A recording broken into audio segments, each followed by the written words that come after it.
em Projeto Marcas da Memória, entrevista com José Antônio de Magalhães Monteiro, entrevistador Tasso Araújo, presente Pedro Dantas, no dia 29 de junho de 2011. Bem, Sr. José, para começar, a gente gostaria que o senhor falasse das suas primeiras lembranças, o lugar que o senhor viveu, suas primeiras experiências, como era a sua família, quem são seus pais. Eu nasci no interior do Maranhão, chamado Itapecuru-Mirim, mas minha família, meu pai e minha mãe, meu pai era sacristão de um padre irmão dele. E ele morreu e a gente foi transferido para uma cidade do Maranhão chamada Rosário, perto da capital, São Luís. Lá eu fiz o curso primário, antigamente era primário, dos 5 anos, dos 5 primeiros anos. Depois do curso primário entrei no seminário, ingressei no seminário com 12 anos. E no seminário de Santo Antônio, em São Luís do Maranhão. Passei essa minha juventude lá, com 20 anos aproximadamente, não me lembro bem, eu fui para o seminário da Prainha, em Fortaleza, fazer o curso de teologia, porque eu fiz no Maranhão, no seminário Santo Antônio, no Maranhão, o curso ginasial, digamos assim, chamava Seminário Mãe Nova. Depois lá fiz filosofia também. E teologia eu fui fazer no seminário da Prainha, em Fortaleza. E concluí o curso de teologia no seminário de Camaragibe, em Recife. Depois disso me ordenei e fui ser vigário numa cidade do interior do Maranhão chamada Urbano Santos. Eram 2 cidades, aliás, Urbano Santos e São Benedito, do Rio Preto. Bom, exerci o sacerdócio lá durante 4 anos aproximadamente. E você falou de alguma lembrança, né? Suas lembranças de infância, como eram suas brincadeiras, com quem o senhor brincava. Olha, eu tenho assim uma lembrança assim, muito, para mim, dolorosa, que foi que com 6 anos minha mãe faleceu, que meu pai era muito pobre, ela ficou tuberculosa, morreu de tuberculose na época, e com 6 anos, eu tinha 6 anos, éramos 6 irmãos, e eu praticamente não tive infância, porque meu pai era muito pobre, e sempre me colocou assim numa casa de família, eu sempre morei, fui assim muito retraído, assim, sempre quase não brincava, era mais assim um escravo, digamos assim. Com uns 9 anos, mais ou menos, uma tia minha, que praticamente me criou, ficou no lugar da minha mãe, me colocou na casa de um padre, na cidade de Rosário.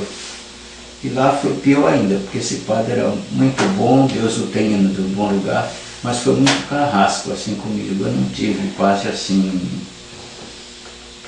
infância.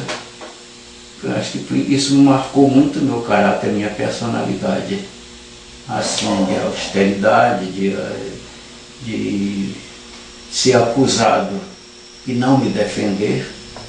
Foi o que aconteceu várias vezes, várias ocasiões, eu fui acusado até de roubo em casa de outras pessoas, e não me defendia. Isso marcou muito, muito mesmo a minha infância e juventude. Né? Bom, e passado esse período assim, de marca, assim, sem infância, e sem juventude, eu fui ordenado padre, fui exercer o sacerdócio lá, e o que me chamou a atenção, eu sabia que os camponeses eram muito maltratados, mas não sabia como eram tanto maltratados pelos latifundiários, por autoridades, enfim. E aquilo me revoltou muito. Eu tomei uma atitude, junto com outros, não fui só eu, reunião, de tomar uma atitude, orientar a minha a minha ação sacerdotal baseada e fundamentada na teologia da libertação. Me marcou muito o lema da teologia da libertação, que garantia, afirmava: a fome de Deus é necessária, mas a fome de pão é a questão mais urgente. E foi nesse sentido que eu pautei a minha orientação sacerdotal, sempre procurando defender. A coisa que mais me chamou, assim, que me marcou, digamos assim, foi porque, num momento dado, a casa paroquial onde eu morava era bem vizinha à cadeia pública. E eu, à noite, eu via barulho, via gritos, aí eu procurava me enterar no outro dia. Isso várias vezes. Eram soldados batendo em presos que os latifundiários mandavam prender, porque muitas vezes foi por isso, o motivo era esse, porque eles vendiam a amêndoa do coco babaçu fora não para o dono da terra, saíam para fora para vender em outra cidade porque o preço era maior. Eles me diziam isso. E eu tive extremas com o delegado, que era um soldado da polícia militar. Muitas vezes ele dizia para mim, terminava a conversa que a gente tinha: eu sou brasileiro e amo minha pátria. Eu também sou brasileiro e amo minha pátria também, mas eu não faço esse maltrato. Se os camponeses estiverem errados, tudo bem. Você pode, agora bater não. Maltratar não, você não pode fazer isso. Ele me denunciou quando escreveu um bilhete que, quando eu fui preso, o delegado que me prendeu leu um bilhete num papel, leu esse bilhete e ele terminou a acusação dizendo que eu era subversivo, que eu fazia parte de grupos de subversão. E ele leu o bilhete e citou essa frase que eu identifiquei. Eu disse: quem assinou? Ele disse não. Aí vocês com uma afirmação anônima, com uma denúncia anônima, vocês fazem isso, me maltratam, me colocam no pau de arara, me batem, por causa de uma denúncia anônima. Eles disse: não foi anônima, porque eles estiveram lá.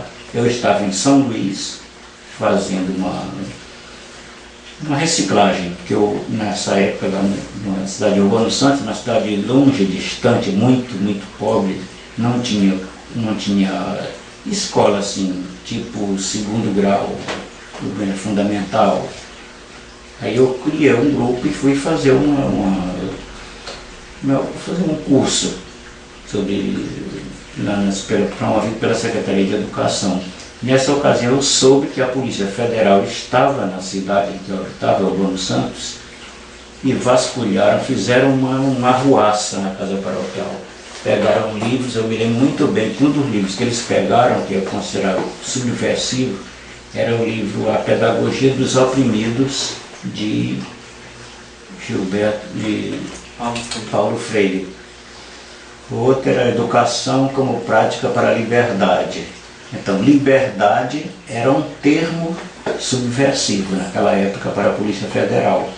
Então, a prova que eles tinham foi a denúncia, e foram alguns livros tipo esses aí que eu citei, que eles levaram para lá como de subversão. Eu passei, como eu falei, o livro aí, eu não tenho noção de quanto tempo eu fiquei nessa situação na prisão em São Luís. Não tenho noção, me parece que uns 60 dias, talvez 2 meses, por aí assim. Quase todo dia eu subia para me levar um sótão lá na Polícia Federal, no centro de São Luís. Me subiam comigo e faziam essa anotação. Queriam que eu confessasse, dissesse que eu era ligado a uma atividade comunista, a um partido comunista, alguma coisa assim, né? Eu não tinha a menor noção disso aí. Cada vez que um momento dado eu disse: olha, eu não vou falar mais com vocês, não vou responder a nenhuma questão a não ser se eu fale com o chefe de vocês. Eles não aturaram isso. Aí, nessa ocasião eles me bateram muito mesmo. Me colocaram no pau de arara pela 10ª vez, talvez, durante 4 ou 5 horas. Vocês não imaginam o que é estar pendurado num pau de arara, amarrado pés e mãos, um pau entre uma mesa e uma janela, e isso lá esquecido durante muitas horas. Não tem... No momento dado, quando eles me tiraram, eu saí já quase... Me deram para eu assinar. Eu assinei. Não li o que assinei. E lá foram coisas horríveis, colocaram na minha boca que eu fui introduzido no seminário, que eu me intrometi no seminário para fazer subversão. Imagina, 12 anos, com 12 anos, eu me intrometer, eu devia ser um gênio para eles, para estar nessa situação. O senhor pode falar como foi que o senhor pensou em entrar no seminário, por quê, como foi que o senhor percebeu essa vocação com 12 anos? Foi feita a minha cabeça, né? Meu tio era padre, meu pai muito pobre, não tinha condição de me colocar num colégio, não ser no colégio, no liceu maranhense, colégio do Estado, e era muito difícil entrar no colégio do Estado. Eu ainda fiz, como rebeldia, eu ainda fiz minha inscrição, me inscrevi, meu pai me pegou e me levou para o seminário, e a minha tia, que me criou também, me colocou na cabeça que ia ser padre. Fui a contragosto, de certa forma, mas lá me envolvi. Fiquei envolvido e eu pensava que tinha em alguns momentos já no curso de teologia, eu pensei em sair, em deixar, porque eu via que não tinha mesmo. Mas eu tinha medo da minha tia. Não quis fazer, deu continuidade ao sacerdócio, ao seminário, porque eu tinha medo da minha tia. Para surpresa minha, quando eu decidi deixar, foi a pessoa que mais me deu apoio, foi ela.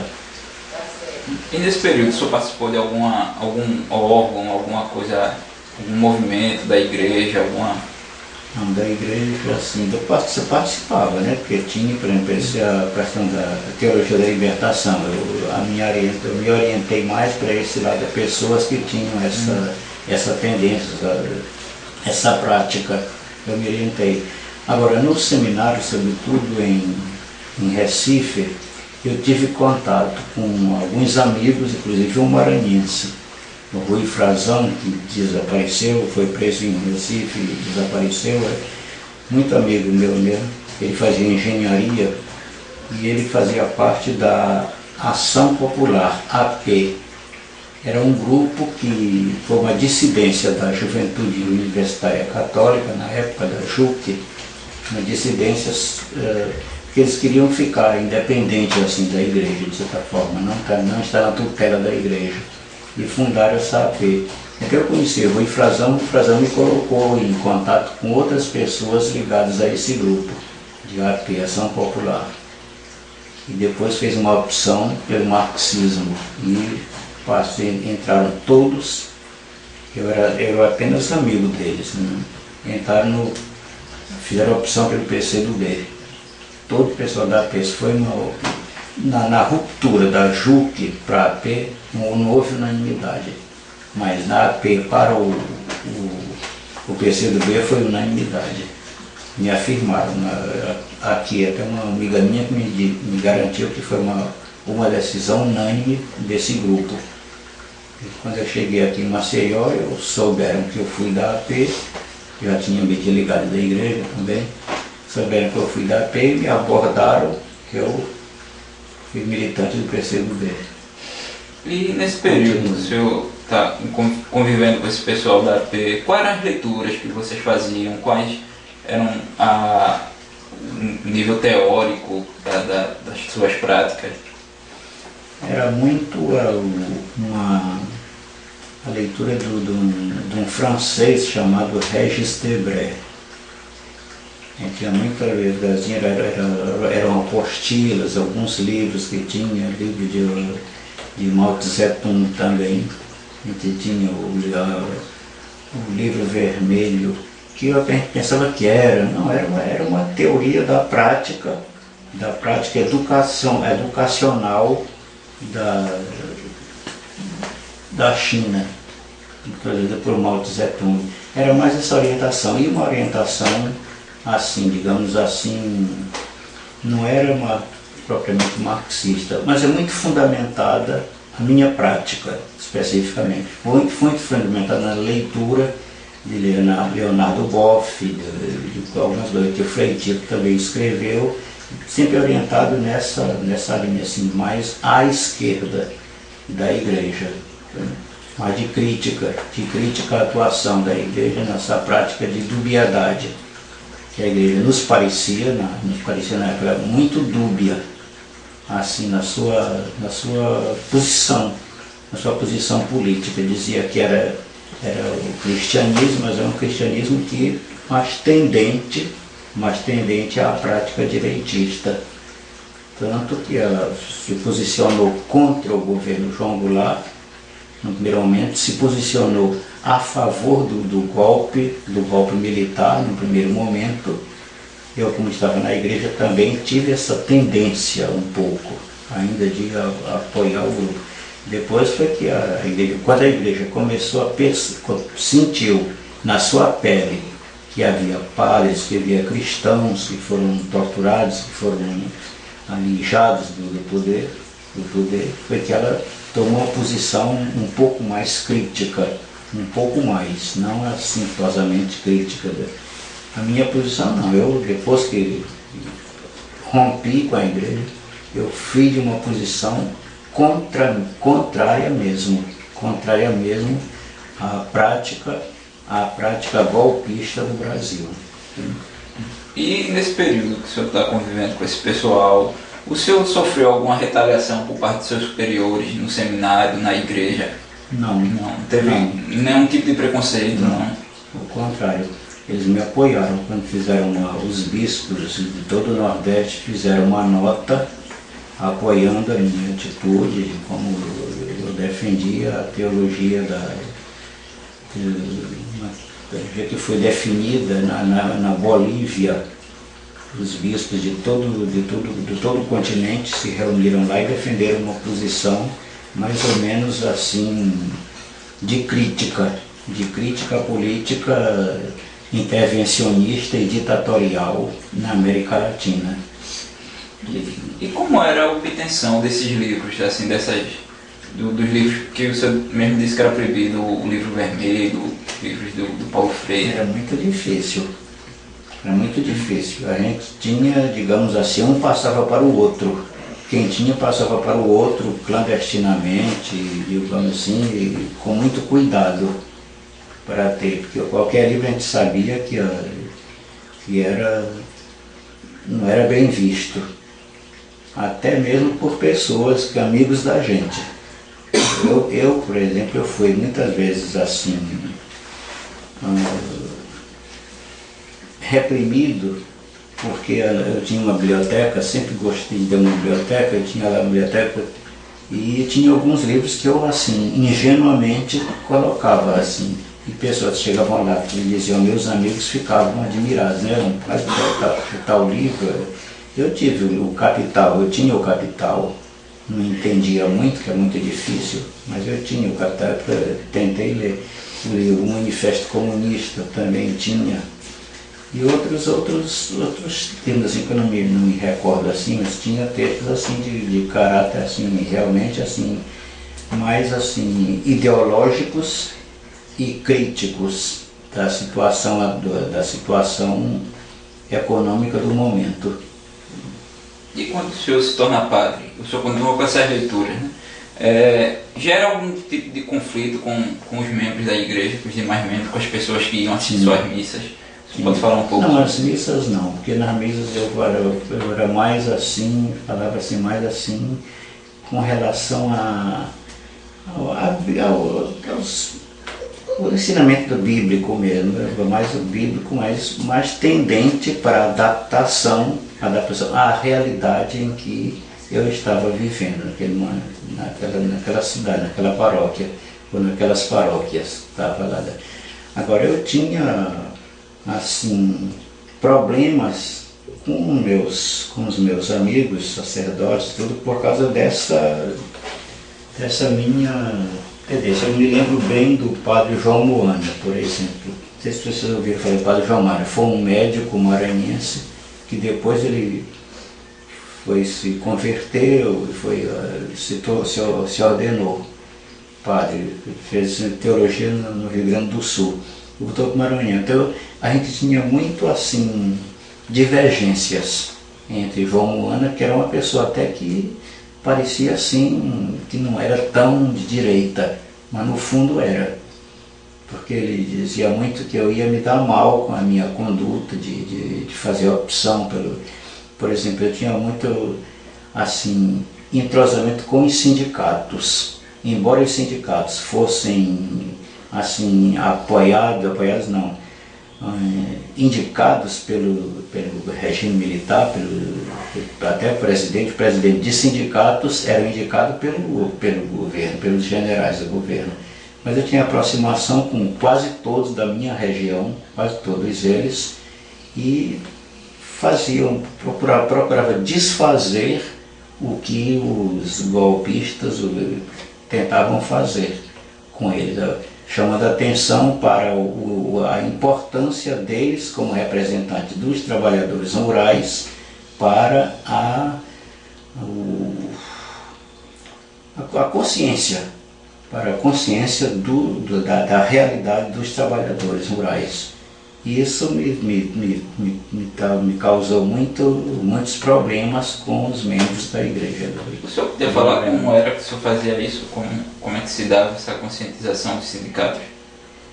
Através eu procurava em cada povoado em que eu tinha da minha paróquia, eu procurava chamar a atenção para a importância deles se organizarem para estarem unidos juntos para poder enfrentar a situação de opressão em que eles viviam, de dominação em que eles viviam. E procurava orientar para que uma das organizações legítimas eram os sindicatos, embora os sindicatos estivessem controlados, mas eles podiam, através dessa organização, poderem melhorar a sua consciência crítica, subjetiva, e oferecia alguns textos que a gente tinha, para eles lerem, refletirem sobre, numa linguagem fácil. Muitas vezes eu traduzia na linguagem deles, alguns deles, tipo a carta do Papa João 23, Paz e Terra, não lembro bem, é uma carta encíclica dele, do Papa João 23, que ele falava da situação do trabalhador, do operariado, do trabalhador rural. Eu traduzi essa carta numa linguagem simples, que eles liam e gostavam de ler. Muitas vezes, nas reuniões que a gente fazia, não só depois das missas em que eu estava, eu não ia apenas celebrar a missa, eu ia também fazer reuniões para criar associação de moradores, tanto nos povoados como nos arredores da cidade mesmo, para que eles tivessem a primeira associação de moradores, essas associações de moradores estivessem ligadas a uma organização legítima, que eram os sindicatos, onde eles não apenas iam procurar ter aposentadoria, auxílio funeral, as coisas, mas reivindicações dos seus direitos mesmos. E esses sindicatos, qual é o sindicato mais forte que o senhor conviveu? Os sindicatos rurais, né? Rurais, sim. Mas de alguma cidade assim? Uma cidade. Chamava mais atenção que os outros? Uma cidade chamada Chapadinha. Era uma cidade maior, e o presidente de lá, ele tinha consciência de que ele era uma pessoa que foi colocada lá pelo presidente, pelo general presidente, mas ele tinha uma consciência clara de que aquilo não estava legitimado pela população. E ele procurava legitimar através da sua prática de conscientizar também, não apenas ir buscar auxílio funerário. Os sindicatos nessa época eram muito assim, paternalistas, de ir buscar coisas assim que não tinha nada com o sindicato, que não tinha nada com lutas por direitos, por seus deveres também como trabalhadores. Junto a esses sindicatos, o senhor chegou a participar de algum movimento, de alguma manifestação, de algum protesto? Não. Mas eles faziam protesto? Muito difícil. Muito difícil, porque eles eram no Maranhão, sobretudo, era muito temeroso, assim, era muito difícil, porque eles tinham consciência de que dentro dos próprios sindicatos havia olheiros, haviam pessoas que denunciavam, não só nos sindicatos, dentro da própria igreja tinha pessoas que deduravam outros, nas escolas também tinham pessoas que deduravam outros, sabe? Essas associações de moradores que a gente incentivava a criar, era com muito receio. Eu tinha a confiança de um ou dois, que às vezes eles iam conversar comigo, assim, não era abertamente, iam conversar comigo assim, mais em outros locais, mais recolhidos, né, para a gente traçar a estratégia de confrontar os opressores, os latifundiários que ficaram muito fortes nessa época. A palavra deles era... Eu convivi muito porque, por exemplo, nessa cidade lá em que eu vivia, os delegados, não foi só um, os delegados eram muito subservientes aos donos de terra lá, aos comerciantes maiores, tudo. Então todos eles me olhavam com desconfiança. E eu tive muitos inimigos entre donos de terra, entre comerciantes, outras pessoas que tinham ascendência do local, no poder. Tá? Eu tenho a impressão que a denúncia que esse policial me fez foi insinuado por donos de terra, de lá. Mas antes disso, eles lhe apresentaram alguma situação de perigo, assim, capangas, lhe tentaram lhe impor algum tipo de medo, algum tipo de retaliação? Como foi? O senhor pode falar um pouco? Não é muito fácil, né? Imagina. Que a gente, muitas vezes eram pessoas que se diziam amigos da gente, que iam lá para colher o que estava fazendo, olhavam, até conversavam lá, e algumas vezes eu fui quase emboscado. Eu ia sozinho, porque eu andava de bicicleta. Eu era jovem naquela época, de certa forma, andava de bicicleta, e uma vez eu escapei de uma situação muito delicada. Muito delicada. Escapei por acaso, não fui eu assim, que eu vinha sozinho de uma cidade para outra e fui assim, de repente saíram algumas pessoas que eu não conhecia, nunca tinha visto nesse momento. Agora, por sorte minha, passou um carro, passou um jipe com pessoas que me reconheceram, que viram e desconheceram aquele pessoal. Aí eles pararam o carro, eu entrei no carro, aí um deles me disse: olha, você escapou de uma boa, viu? Porque ele conhecia um deles, conhecia uma dessas pessoas que morava numa cidade vizinha. Era matador mesmo. E o senhor chegou a saber quem foi o mandante? Não. Não, né? Nunca nem procurei saber, porque eu procurei para me resguardar. E o pessoal ficou assim, também muito ativo comigo, né? Depois, sobretudo nessa cidade de Urbano Santos, onde aconteceu o problema.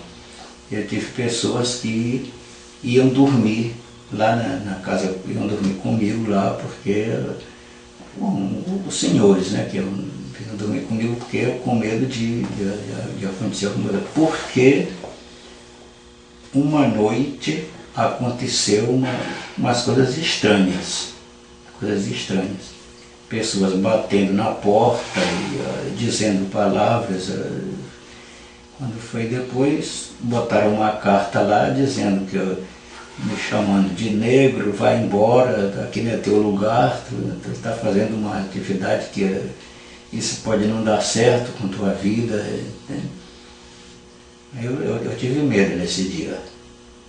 Que foi assim, uma espécie de ameaça mesmo, com batida na porta. Eu tive medo de eles quebrarem a porta e entrarem. Entendeu? Isso aconteceu umas 2 vezes. E esse pessoal que dava segurança, quem eram eles? Eram trabalhadores rurais? Eram moradores de lá da cidade em que eu morava. Eles ficavam armados lá na sua casa para lhe proteger? Era. Eles iam lá com um revólver. Porque naquela época, não sei como era, mas um deles até me ofereceu um revólver. Para eu ficar aí por a coisa. Foi uma coincidência tremenda. Um deles me deixou um revólver comigo. Ele falou, olha, fica com isso aí porque é bom, me ensinou a manejar um pouco o revólver. Uma semana antes de eu ser preso, eu devolvi o revólver para ele. Se ele tivesse encontrado, se a polícia tivesse encontrado esse revólver, teria uma prova cabal que eu estava com outras intenções, além de ser padre, né? Aí o senhor já falou como foi preso, mas o senhor fica quanto tempo sob tortura lá? O senhor tem noção? Olha, foi isso que eu falei, eu não tenho uma noção. Não tenho uma noção, talvez 2 meses, por aí assim. E foi uma coisa assim que a gente perdeu o tempo isolado, só. Muitas vezes, uma ocasião, esse delegado que me prendeu e que eu denunciei, que assumiu a presença, vocês sabem disso, o João Batista Campeiro, que me prendeu e me comandava a tortura toda. Ele, um momento lá na prisão, ele disse, a gente dá um passeio contigo, não, se tu não falares, a gente dá um passeio contigo à noite. Quer dizer, foi bem claro, né? Aí uma noite lá eu passei momentos ruins, porque eu não conseguia dormir, mas um momento lá eles fizeram uma espécie de farra, sei lá o que foi, aí eu ouvi uma voz dizer, é hora, né? Aí eu acho que eu desmaiei nessa época, nesse momento. Não sei que no outro dia eu acordei, tinha gente perto de mim, lá, umas pessoas perto de mim, quando eu despertei, estava assim, uma pressão psicológica muito forte, além do sofrimento físico, a pressão psicológica que eles faziam, né? Constantemente, né? Eles ficaram um pouco com medo porque depois, no momento dado, eu deixei de comer. Fiz uma espécie de um tipo de greve de fome. E fiquei debilitado mesmo. Eles ficaram um pouco com medo, isso um pouco antes de me mandarem assinar e me mandarem para a polícia militar. E quem eram essas outras pessoas que estavam presas com o senhor? O senhor chegou a conhecer algum? O senhor já tinha? Quando eu cheguei, tinha preso 2 senhores, que eu acho que eram embarcadiços, e um rapaz, um negro muito forte, que eu tinha a impressão que ele tinha sido torturado também, porque ele estava só com um short, sem camisa, muito suado, mas imediatamente eles tiraram todos eles e eu fiquei só na prisão, fiquei só no local lá. Não sei se eles levaram, porque eles faziam arbitrariedades, não sei para onde levaram essas 3 pessoas. Né? E quando o senhor vai preso para a polícia militar, né? Eles formalizaram alguma acusação contra o senhor juridicamente? Formalizaram. Diziam que eu confessei que era subversivo, mas também que os livros que eles pegaram, como lá, O mais grave foi que eles colocaram lá que eu tinha confessado espontaneamente que eu fazia parte de um grupo subversivo, que eles não citam qual é esse grupo, mas estava lá. Foram 2 páginas de acusações, né? Aí, quando foi depois que eu fui para a Polícia Militar, eu saí da Federal e fui para a Militar, para ver a minha ingenuidade, quando foi 1 semana depois, o próprio Campelo foi lá e me levou à ordem de prisão. Eles me prenderam sem mandato de prisão. E eu assinei, geralmente sem perceber, ingênuo, né, politicamente, digamos assim, que houve essa transgressão da lei também. E o senhor ficou preso em que quartel da polícia? Não, primeiro foi a Polícia Federal. Onde eu estive num prédio antigo lá no centro da cidade. Aí depois eles me levaram, depois que eu assinei, para aguardar julgamento, eles me levaram para a Polícia Militar, e ficava no centro da cidade também, num bairro perto lá. Aí o senhor ficou quanto tempo aguardando o julgamento lá? Não tem. Noção. Mas o senhor conseguia receber visitas, o senhor teve direito a advogado? Quando eu estava na prisão, eu escrevi um documento dizendo que tinha relatado. Aí o bispo de lá reproduziu isso. Isso foi para os Estados Unidos, foi para a França, que eu escrevi, o documento que eu escrevi. Eu, como foto-memória, não guardei isso. Então isso foi lido como uma pregação, como uma homilia, que se chama, em todas as igrejas. Depois disso não parava gente de me visitar. Muita gente foi lá, né, me dar apoio, eu tive apoio de advogado, tudo. Nessa ocasião, eu acho que 2 meses mais ou menos, estava na Polícia Militar, como advogado de Fortaleza, Antônio Pádua Barroso, que foi o nosso defensor, né? Aí a Justiça Militar se deslocou de Fortaleza para São Luís, e lá eu relatei tudo o que tinha acontecido. O que passei, tudo. Reproduzi o documento que eu tinha escrito, e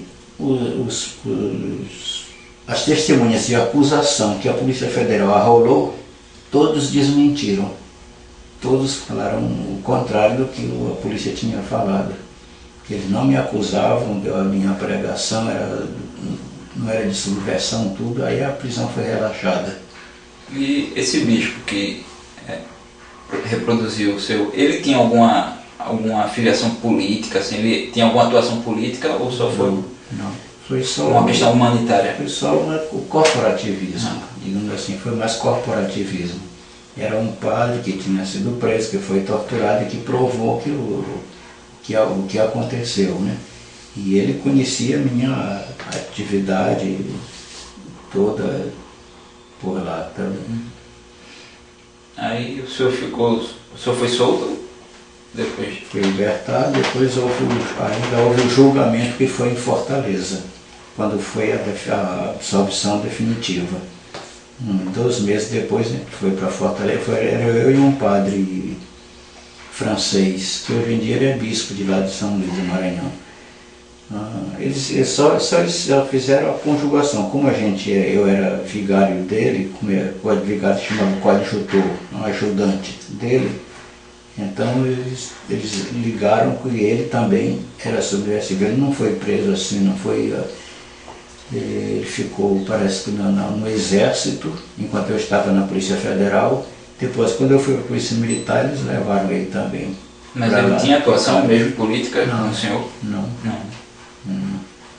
E eu também não tinha atuação política, não. Eu tinha, era assim, essa postura de defesa, de conscientização dos trabalhadores rurais. tanto que eles ficaram muito intrigados porque que eu me empenhava em criar associações e, através dessas associações, encaminhar o pessoal para os sindicatos. Foi essa a prática que eles deram motivação. Além da denúncia desse soldado, que era delegado, essa formação que eu fazia de criar associações e essas associações serem uma ponte para os sindicatos. O que eles me questionaram muito foi isso aí, por que criar associações, por que criar grupos de trabalhadores, né? E não atuar com latifundiários, com secretário de terra, tudo. Aí eu não tinha relação nenhuma, tinha mais com essa criação de grupos, de associações que eu tentava ligar para os sindicatos, né? E o senhor também fazia ligações quando o senhor era envolvido com a educação, com os sindicatos, Também. Como era esse processo? Era assim, muitas vezes em aula eles introduziram a aula de educação cívica, uma coisa assim, né? Educação cívica. E muitas vezes eu levava alguns trabalhadores dessas associações, desses grupos, para ir conversar com o pessoal, com os alunos, com os estudantes, e discutir com eles, eu orientava os alunos a procurarem perceber como era a vida que eles levavam, e eles tinham, assim, diálogo com eles, iam ver os estudantes, quando podiam, iam lá ver o trabalho que eles estavam fazendo, como era que eles agiam, como era que eles faziam reuniões, e procuravam, assim, ajudar, dar um esforço, dar uma força para eles naquelas reuniões que eles faziam. Eles lia a Bíblia, e através da Bíblia, um texto, eles refletiam sobre a situação real em que eles estavam vivendo, né? E os estudantes estavam se preparando para também se tornarem líderes, se tornarem pessoas, para se formarem e, né, nessa formação deles, eles serem voltados para a atividade do trabalhador rural. E o senhor aplicava o método de Freire, né, com essas crianças? Mais ou menos, com esses alunos. Paulo Freire. Como era essa... Assim, fazia nas reuniões, procurava discutir, eles relatarem a situação que eles viviam, como era que eles trabalhavam, e daí ia tirando deles mesmos uma atividade de como assim, melhor entender a situação e como enfrentar a situação de dificuldades do dízimo que eles pagavam um dízimo forte. Era que eles plantavam, o dono da terra cedia a terra e eles obrigavam eles a plantar, por exemplo, arroz. E eles tinham de dar quase toda a colheita dele de arroz para pagar a terra. Aí eles tentavam se organizar para ver se diminuía. Claro que eles tinham de pagar pelo uso da terra, mas não com toda a produção, com quase toda a produção que eles faziam. O dízimo era pago ao dono de terra, né? Não à igreja. Não, ao dono da terra fazia. Eles chamavam dízimo lá, não sei porquê. Dízimo é um décimo, né? Mas não era um décimo. Era quase toda a produção que eles entregavam. Ficava um pouca coisa para eles se alimentarem e poderem ou vender alguma coisa se podiam, né? E o senhor teve algum problema com os pais das crianças que iam estudar, que passavam por esse processo de educação, porque o senhor tentava conscientizar também essas crianças? Dos filhos dos trabalhadores rurais, não. Mas com os filhos dos comerciantes e donos de terra tive muita acusação, eles me olhavam com muita desconfiança. Eu passava, às vezes, assim, para escrever alguma redação, e eles faziam redação que era diretamente contra a minha atitude. Diziam que eu estava subvertendo, que eu estava insinuando assim que eu estava levando a insubordinação. A insubordinação. Era claro que eu sabia que não eram eles que escreviam, era outra pessoa que escreviam aquelas coisas que eles colocavam lá contra a minha prática, contra o ensino que eu fazia. Né?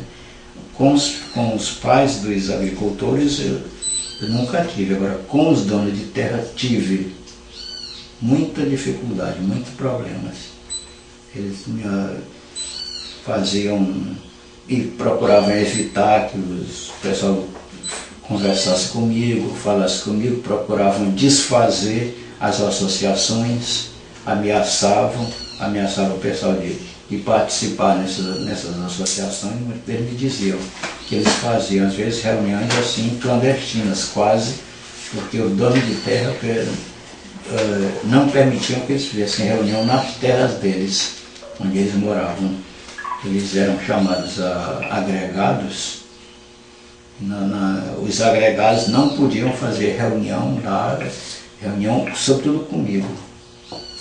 Muitas vezes eu tinha dificuldade depois, muito tempo depois foi que eu percebi isso, que eu chamava para depois da missa ou coisa, para alguma reunião e poucos compareciam. Depois foi que eles foram assim, criando assim, um pouco mais de coragem e começaram, iam lá na casa paroquial e me procuravam lá, então a gente fazia reuniões lá, com assim, as pessoas mais responsáveis pelos grupos.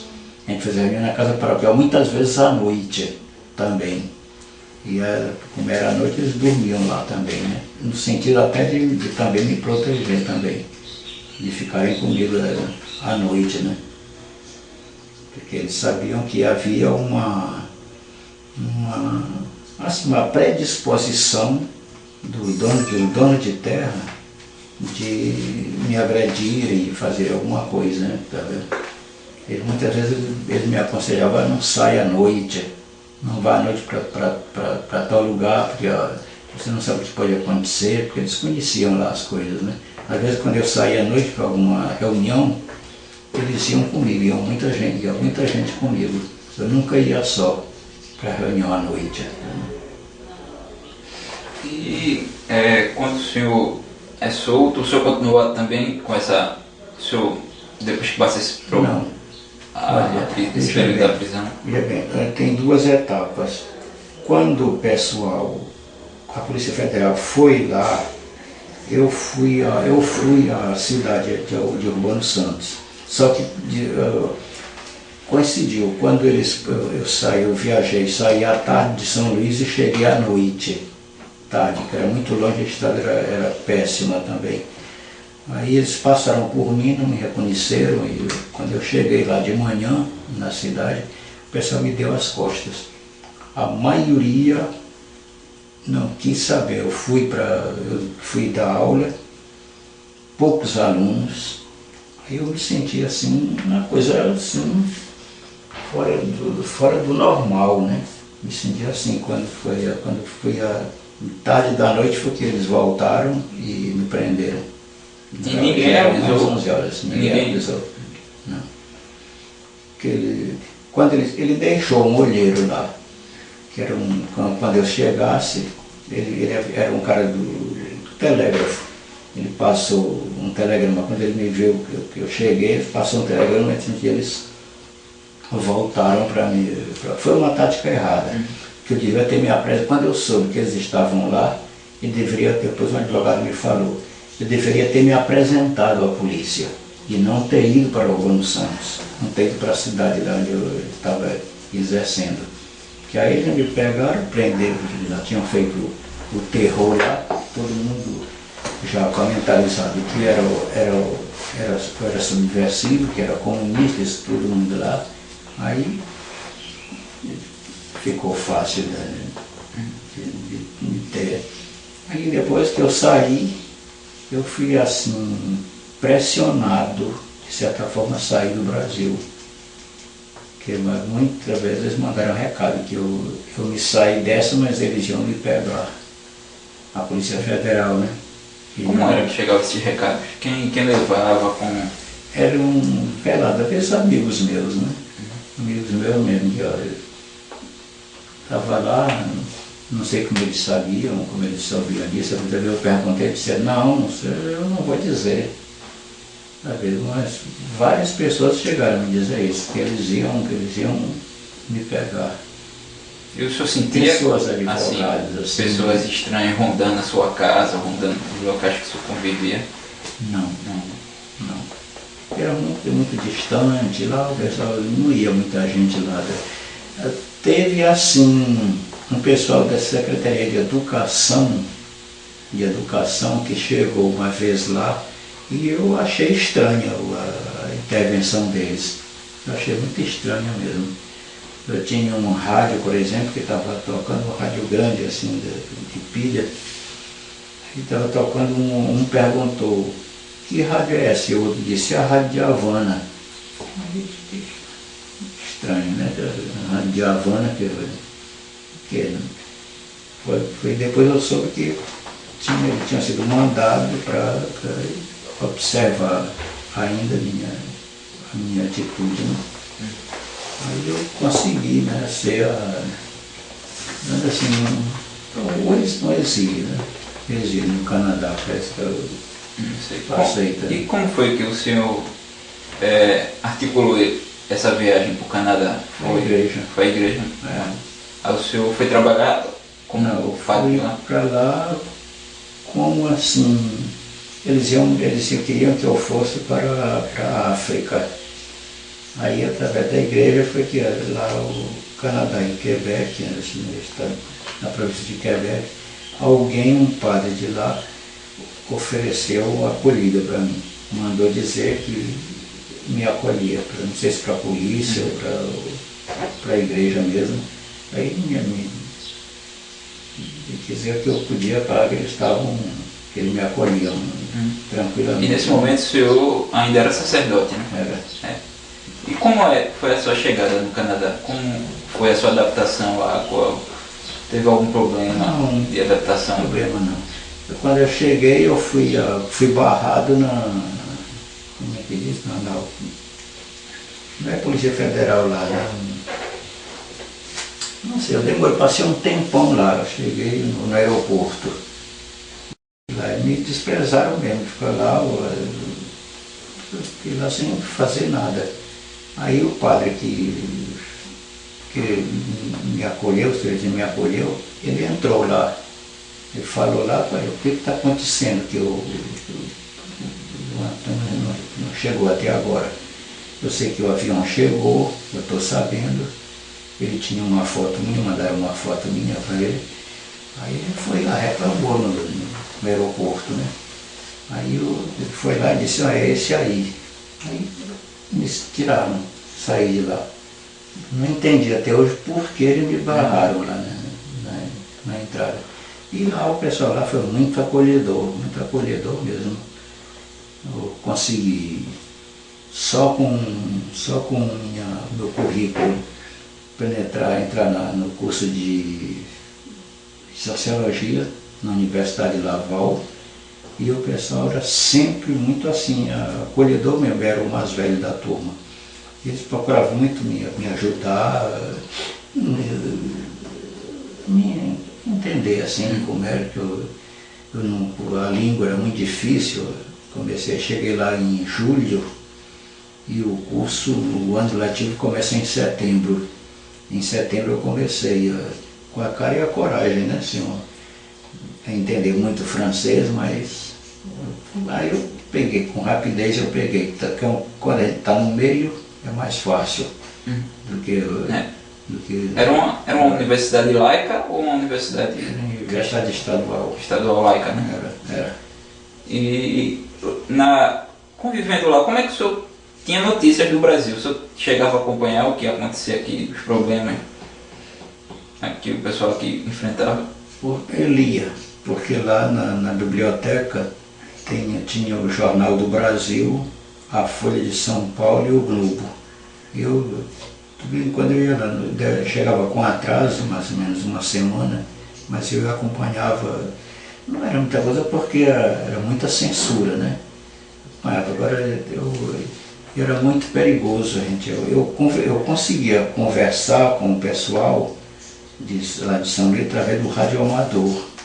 Muitas vezes ele tinha um radioamador, um padre americano, ele era radioamador, aí ele fazia uma ligação lá para onde eu morava, aí pelo telefone eu falava, havia uma ponte, que ele ligava para os Estados Unidos e os Estados Unidos passavam o telefone para cá e fazia a ligação do radioamador com a... Aí eu conversava com algumas pessoas, mas era difícil que a gente não podia conversar, né? Não sabia o que era, assim, conversava assim um pouco escondido, assim, dizia, mas nada sobre a situação política atual. Isso me fez muita falta mesmo, porque eu fiquei assim isolado, tinha mais notícia da minha família, meu irmão, minha irmã, mas você imagina a pessoa fora se sentindo, porque eles diziam, eles me fizeram pensar que a população me rejeitava, que a população me rejeitava, e eu peguei aquilo, eu pensava, ficava naquela dúvida, por que me rejeitaram? Porque não fui absolvido, não teve nada contra, mas aquilo eles sempre ficavam me colocando que a população, aí eu fiquei com aquele trauma, toda pessoa que eu encontrava amigos meus, eu pensava que era falso, que era falsidade. Que é assim uma coisa que, sei lá, marca a pessoa. Embora a gente pense, veja que são amigos, mas aquilo de tanto eles colocarem que as pessoas me reconhecem, e por coincidência coincidiu nessa coisa que eu lhe falei, que quando eu cheguei lá, que a polícia tinha saído, aí realmente o pessoal não me recebeu com bons olhos, né? Eu fiquei assim um pouco escanteado, ninguém me procurou, ninguém foi à casa paroquial, até os próprios alunos, como eu falei também, foram poucos alunos nesse dia para a aula, tudo. Aí aquilo, a gente une o que a gente ouve lá na prisão com alguns fatos, com alguns acontecimentos que a gente vê, né? E o senhor ficou quanto tempo no exílio? 4 anos. 4 anos. Foi. Aí o senhor conseguiu terminar o curso lá? Foi. Terminei o curso e fiz o mestrado, só a escolaridade. E vim para o Brasil pensando que escrevia, terminei não escrevendo. E aqui no Brasil, como foi a sua volta? Como foi que o senhor resolveu voltar? Como o senhor percebeu que podia voltar? Foi. Assim, por carta, assim, muito veladamente, eu percebi como era que estava o clima. Procurei saber como era que estava o clima. Aí disse, não está tudo bem. Alguns meus irmãos, minha irmã, alguns amigos, diziam, não tem problema não, acho que já está mais brando. Era no governo João Batista, ou era Médici, parece que era no governo Médici, quando eu voltei. Esse não já está mais ameno a situação. Aí eu voltei, fui para São Luís. Agora, eu não tive condição psicológica de ficar no Maranhão. Não sei, foi uma coisa assim que me causou assim, estranheza. Assim. Para mim, se eu ficasse lá, não tinha clima para ficar lá. Fui para Recife. Passei em Recife 4 anos, né? 3 anos. Trabalhando na FASE, que é a Federação de Órgãos para Assistência Social. E depois, através de um amigo, que era daqui, eu consegui vir para cá, para a Secretaria de Agricultura. Mas o senhor já tinha deixado de ser sacerdote? Já. Quando o senhor foi para Recife? Já lá no Canadá. No Canadá. Como foi esse processo que o senhor... Foi muito difícil. Mas tão difícil como a gente entrar, como sair. tive problemas assim, de vida muito sérios, assim, de debate, assim, de problema. Aí eu disse, não vou mais fazer hipocrisia, eu não quero, não tenho mais aquele elan, aquela vontade de permanecer, né, desse jeito. Não foi nem por questão de sexo, não. Foi por questão de ideologia mesmo. Algumas coisas, algumas práticas da igreja, eu não concordava com algumas orientações teológicas também. Eu não comecei a questionar, e foi mais nesse sentido assim, de questionar alguma ideologia do catolicismo. Que eu decidi, eu me achava que eu estava sendo hipócrita, que eu não estava sendo verdadeiro. Fazia uma coisa que eu não acreditava, ou não gostei, mas continuo cristão, sim. Continuo cristão, mas não com a prática que eu tive na minha infância e juventude, um pouco como adulto. Aqui eu comecei a também ensinar na faculdade particular, no SESMAC, e a minha orientação também era mais nessa prática assim, de tentar a prática do ensino não reprodutor, mas crítico, do ensino crítico, não ensinar como para que os alunos reproduzissem aquilo que já foi produzido, aquilo que que já é conhecido, mas uma espécie de levar o espírito crítico e criador, crítico e criativo das pessoas que estavam. Era filosofia, era mais fácil a gente ter assim, essa concepção ideológica de que ensinar não é transmitir conhecimento, mas é contribuir para a formação crítica e criadora do aluno. E o senhor participou das campanhas das diretas? Nesse momento, o senhor tem alguma lembrança que o senhor queira contar? Eu participei aqui de um grupo que era diretamente ligado a esse, eu não sei, em Pernambuco, ligado politicamente mesmo assim, de recondução da democratização do Estado. E participei de vários acontecimentos, até mesmo politicamente mesmo, porque aí eu ingressei no PCdoB em 86, por aí assim, no PCdoB, e a prática do partido era uma prática de redemocratização, de participação, de ação partidária mesmo, de conscientização e criatividade das pessoas, dos cidadãos, né? O conceito de cidadania enquanto uma prática de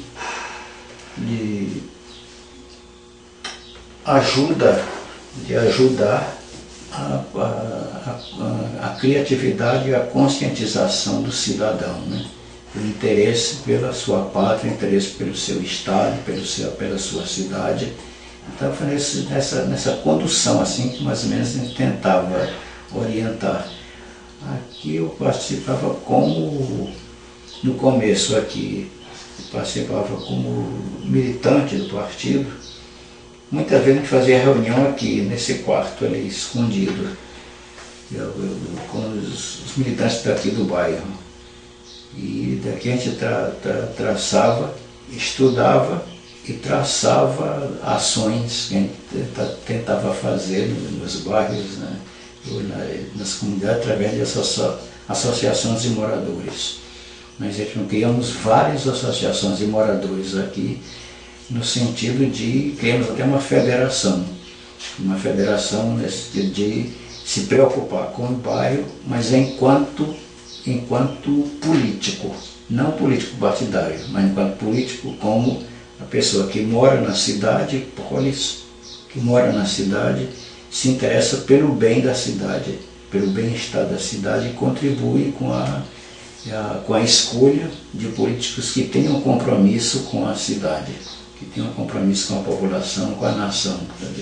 E como foi que o senhor entrou no PCdoB? Porque quando eu cheguei aqui, eu vim de Recife por indicação de uma pessoa que era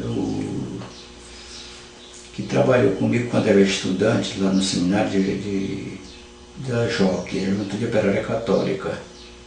Então, que eu me introduzi por lá e conheci um pessoal, então uma moça sabia que tinha um casal aqui que era desse movimento da JOC, me encomendou para eles. Eu localizei esse pessoal aqui e eles me colocaram então com outras pessoas desse movimento da Juventude Operária Católica. E um desses elementos da antiga JOC tinha sido da Ação Popular também, AP. A gente conversando um dia, ela disse, foi de AP também, da Juventude Universitária Católica, aquela dissidência tudo. Aí ela me indicou para um pessoal do partido PCdoB. Aí eles me abordaram, né? Entraram em contato comigo, conversaram aí, fizemos amizade, a gente frequentava e até o momento que decidiram me convidar. Eu aceitei. Aí o senhor continuou militando? Continuo. E nesse processo de redemocratização do país, assim, o senhor tem alguma memória, alguma luta política que o senhor queria? Esse movimento que eu não estou lembrado aqui, que participava dos direitos humanos, com a Associação dos Direitos Humanos de Alagoas, uma coisa assim. O primeiro presidente foi Eduardo Bonfim, que é o presidente ele não era ligado ao partido, mas era uma associação assim que pegava muita gente que batalhava pela redemocratização do país. Aí a gente começou a fazer atividades, comícios, reunir pessoas nas praças e começar a discutir, chamando para o Movimentar Diretas aqui foi comandado por essa Associação de Direitos Humanos, Associação de Direitos Humanos daqui de Alagoas. A gente reunia muitos estudantes aqui da UFAL, do SESMAC mesmo, a maioria era da UFAL.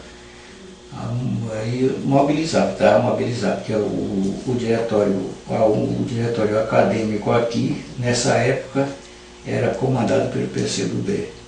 Aí ele mobilizava muitos estudantes aqui, o movimento operário aqui era muito fraco mesmo, através da FETAG, da Federação dos Trabalhadores da Agricultura também. A gente se introduziu por lá e através dele mobilizava os sindicatos rurais, alguns sindicatos rurais, sobretudo da área da cana, que são os mais ativos. Os outros sindicatos do sertão não são mais, mas os da área da cana sempre foram mais ativos. E a gente fazia essa junção, trabalhadores rurais, aqui não tem operário, é insípido de trabalhadores em indústria aqui, e são mais difíceis mesmo de abordagem. É um pessoal mais, sei lá, mais difícil mesmo. Da prática política. Mas estudantes, trabalhadores rurais, era mais fácil, a gente conseguia congregar e trazia para cá, para manifestações, ia nas maiores cidades aqui, como Arapiraca, Delmiro Gouveia, e fazia atividades políticas lá, de comícios, debates, né? Tanto nos sindicatos como em outras associações, porque a gente tanto criou associação de moradores com esse intuito de politização, de conscientização política na cidade, como também nos povoados, também nos interiores também. E a gente fazia essa junção, tentava fazer a junção, que não era fácil, de locomoção, de dinheiro também, tudo. Mas a gente conseguia, pelo menos as lideranças, a gente juntar e fazer alguma ação aqui. Isso até os anos 80 e pouco. Depois a coisa foi ficando mais difícil. E quando veio a reabertura política mesmo, o senhor chegou a trabalhar em campanhas eleitorais? O senhor apoiou algum candidato aqui? Como foi esse processo? Sempre apoiava. Sempre estava nas campanhas mesmo, no interior, os candidatos que a gente apoiava, a gente ia, participava naquela época havia comício, né, que era uma coisa muito ruim, participava de comícios no interior, aqui mesmo na capital, dos candidatos que o partido apoiava, né? A gente estava sempre na linha de frente, chamando, convocando pessoas, atuando, provocando debates, fazendo campanhas na universidade, nas escolas particulares também. E nesses momentos que apareceram a reparação por danos da ditadura, o senhor foi atrás também dessa luta? O senhor pode falar de algo? Como foi esse processo? Foi muito difícil para mim, porque eu achava que num instante não era essa reparação, não era o que eu desejava, essa reparação material, né? Mas um amigo meu em Fortaleza me convenceu que eu tinha direito, que era um dever meu fazer apelar para a anistia. E lá, como advogado, ele deu entrada numa solicitação de reparação. Foi até muito bom, muito boa a argumentação que ele utilizou, as perdas que eu tive, a perda moral, a perda... Agora, só que isso passou tempo, né? Passou um tempo, eles pediram um documento, pedindo, eu tenho o número do processo, tudo aí, pedindo que eu fornecesse um documento de laborial, sei lá, quer dizer, em outras palavras, que eu provasse que eu tinha na carteira profissional um documento que eu tinha vínculo empregatício. Ora, acontece que a secretaria, solicitei a Secretaria de Educação do Maranhão, na época eles mandaram um documento dizendo que eu tinha sido indicado como diretor e professor da escola que eu fundei lá. Só isso que eu tinha, mas na minha carteira profissional não tinha como minha assinatura. Vínculo empregatício, não podia, só tinha lá que eu era professor, que foi a prefeitura que me deu, que assinou esse documento, dizendo que eu era professor desse colégio, mas não tinha salário, quanto eu ganhava, tudo, né? Então eles me negaram por isso, porque eu não tinha vínculo empregatício. Aí eles não podiam, alegaram que não podiam ter um parâmetro para eles avaliarem as perdas salariais dessa época, entre a época em que eu fui diretor do colégio e até agora. E até agora não, até o momento da anistia, né? Aí eu fiquei com muita raiva, peguei e joguei tudo fora, né? Ele dizia que eu podia recorrer se eu não estivesse satisfeito. Só que eles analisaram que eu estava pedindo uma indenização pela minha prática como professor. Eu não tinha esse vínculo. Agora, eles não avaliaram que eu não fui preso como professor. não fui preso e castigado como professor. Eu fui preso, tive perdas materiais sim, como padre. A acusação era que o padre José Antônio era subversivo e não o professor. Então eles olharam só o lado do professor, mas eu não fui preso nem torturado como professor, fui preso e torturado como padre naquele momento.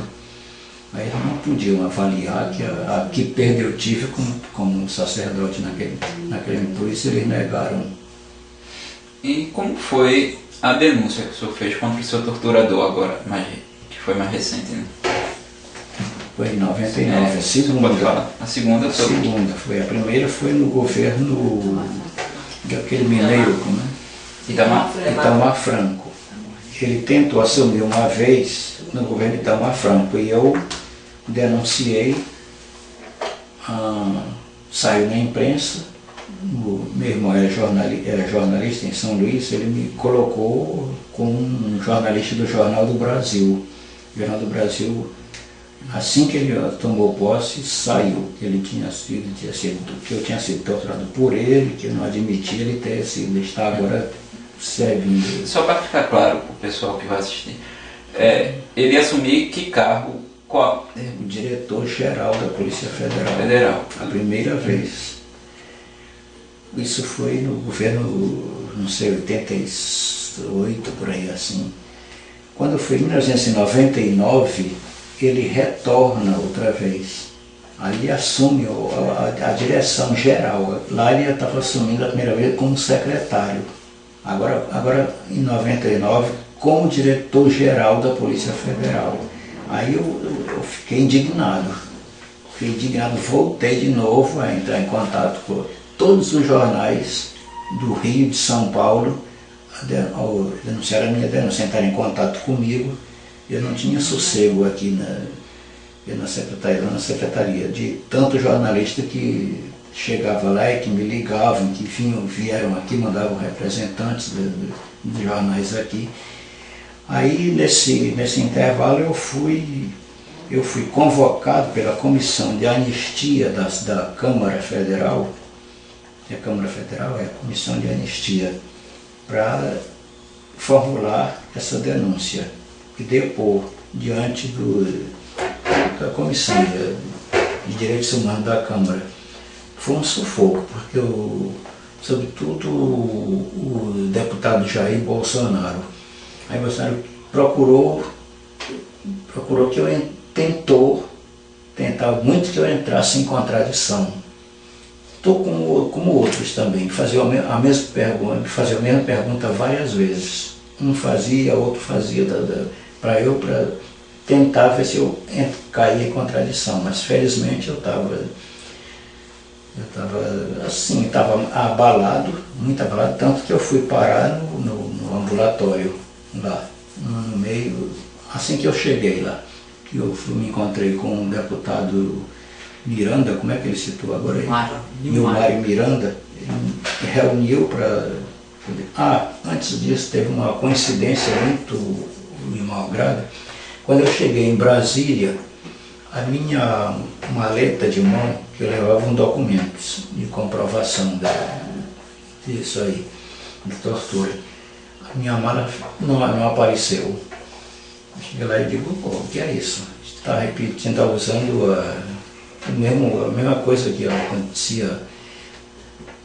Aí depois estavam muitos jornalistas lá no saguão me esperando. Quando eu saí, os jornalistas entraram, fiquei numa roda de fogo também.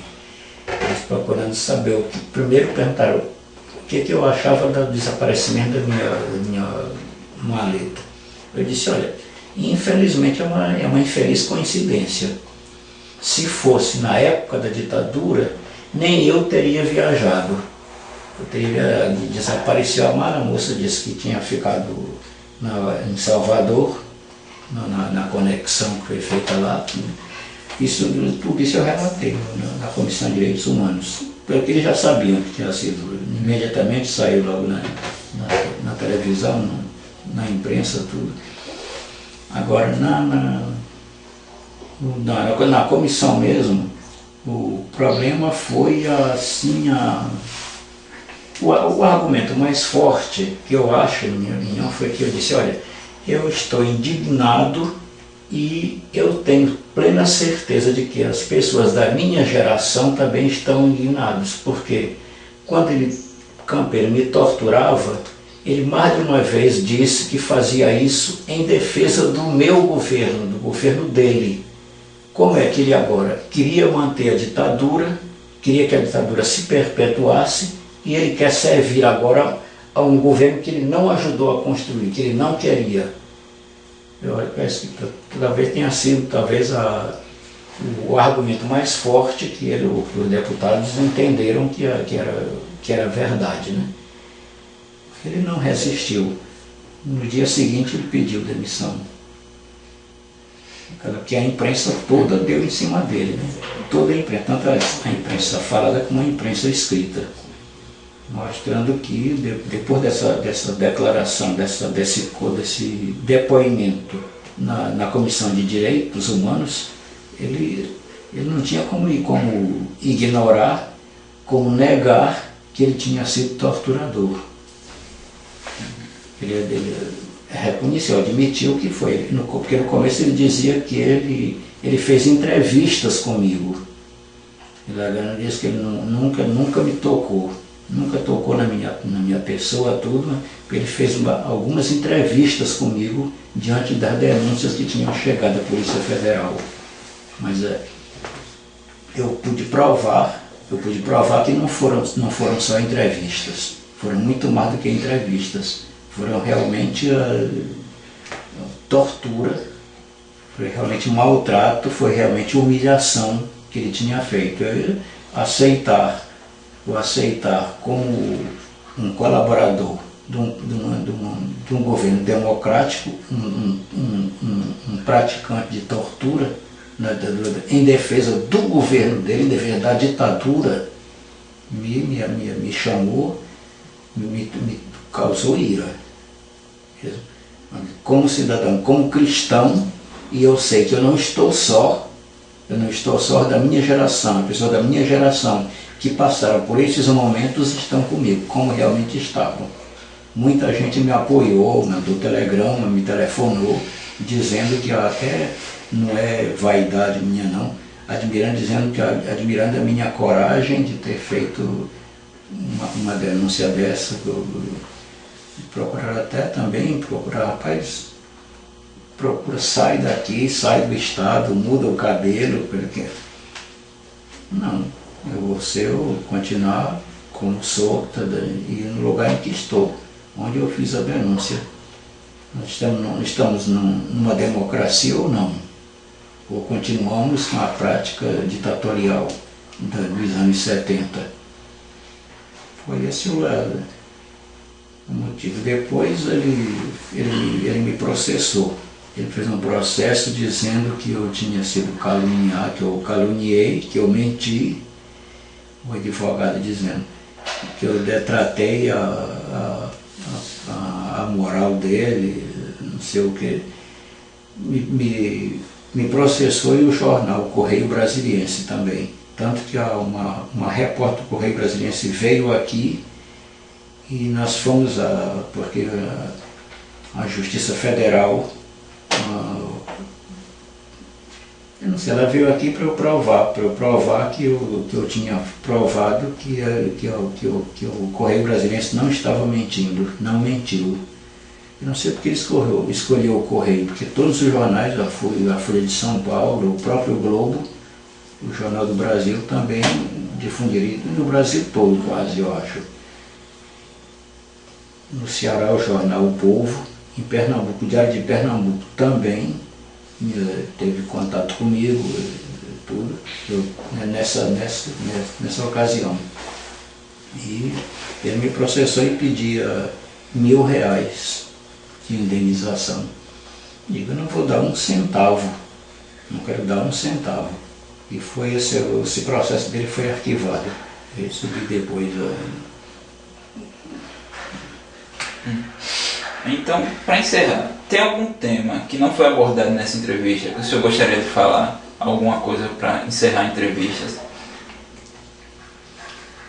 Não, talvez assim a solidariedade que eu tive tanto da imprensa brasileira como de cidadãos que passaram por esse momento. Eu recebi vários telefonemas, eles procuraram me localizaram aí, falando que estavam satisfeitos, estavam felizes porque uma pessoa como eu, alguns me disseram que pensavam que eu queria aparecer politicamente, mas depois se convenceram que não era isso, que não era aparição política. Era uma indignação contra aquele que maltratou, que humilhou, que fez sofrer um cidadão como ele, dentro de um regime ditatorial que rejeitamos, recusamos e não queremos mais que volte nunca mais uma situação como essa. É a minha pregação, inclusive com a juventude, nas aulas, que chamando a atenção para a responsabilidade da consciência crítica do estudante que está se formando para substituir os que estão no poder agora, terem essa visão crítica, ter essa consciência política, ter essa consciência de cidadania, que o responsável pelo regime político somos nós. Tá certo, então muito obrigado, Sr. José. Eu te agradeço. Agradecemos muito pela sua entrevista.